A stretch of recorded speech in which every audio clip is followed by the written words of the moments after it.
A day in my life at a teacher here in Thailand. Mega shoutout pala sa mga co-teachers ko sa Wichita School. Uy, ano na? Sure, Friday na pala. Teka, kupit-kupit muna at laminate ang uncle nyo para i-update ang isa sa mga bulletin boards ko dito sa classroom.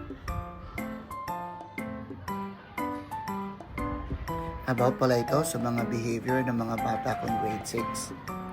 Sila yung mga nanatanging estudyante ko for each month na nagtataglay ng mga good behavior sa loob at labas ng classroom nila towards sa kanilang mga kaibigan at sa aming mga guro. At kahit mag-end na in 1 month, maihabol ko itong mga names ng bata ko sa bulletin boards. For sure, maso-surprise sila pag nakita nila ang mga pangalan nila dito sa mini bulletin board sa may pinto ng kanilang classroom. Minsan, talaga mahirap silang intindihin. Lalo na grade 6 sila, transition nila para maging teenager. Pero, it's all worth it. Once makita mo na you are appreciated and thankful sila sa mga ginagawa mo sa kanila, malaki o maliit na bagay man.